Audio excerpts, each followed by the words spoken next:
Käesolevas videos tutvustan teile, kuidas Kontakti telefoni äpp aitab teil üles leida erinevatel viisidel ettevõtteid ja nende taustaga tutvuda. Kontakti telefoni äpiga on võimalik otsida ettevõtteid. Klikkides siia, siis kõigepealt on võimalik otsida ettevõtteid nime järgi. Kui ma hakkan siia trükkima, pakub variandid. Teiseks on võimalik panna erinevaid kriteeriume peale ettevõtetele, näiteks ettevõtte tegevusvorm, valida siit töötajate arv, käive, mingisugune piirkond või tegevusala ja ka tegelikult autopargi suurus või kas ettevõte tegeleb ekspordi-impordiga.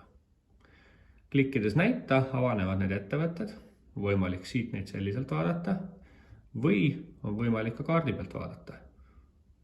Saab sisse zoomida. Ja kui ma tahan parameetreid muuta, lähen siia tagasi või tühistan valikud. Ja näitab mulle kõiki ettevõtteid kaardi peal. See on päris hea funktsioon, kui ma olen kuskil piirkonnas ja mul parajasti jääb aega üle, tahan mõnda ettevõtet külastada, siis ma leian ta siit hästi kiiresti üles. Ja kui ma kaardi peal liigun, siis automaatselt mul ka see list siin kohe muutub, saan seal lahti võtta ja vaadata, kes on need ettevõtted. Kui aga võtta lahti siit personaliseerimine, siis siin kohas, kus on kliendi profiil, on võimalik sisestada või mitte tähendab valida ettevõtteid. Kui te hakkate siia nimesid kirjutama, siis saate selle ettevõtte lisada enda nii-öelda kliendi profiili. Ja neid saab siia panna lõputult.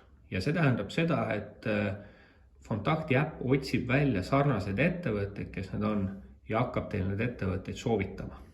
Ja kui ma siit pealehelt klikin siia peale nimekirjad, siis siin on mul soovituste list ja kõik need ettevõtted on mulle siin kuvatud, kes on nüüd sarnased ettevõtted kliendi profiilile. Ma pääsen alati personaliseerimise alt seda kliendi profiili muutma, kas lisada sinna ettevõtteid või mingeid ettevõtte ära võtta. Ja kui ma tahan siit mingi ettevõtte kuskil teise nimekirja tõsta, siis ma saan seda ka väga lihtsasti teha. Head kasutamist! Ja ära siis unusta alla laadimas Kontakti telefoni äppi, mis aitab sul saada müügi superkangelaseks.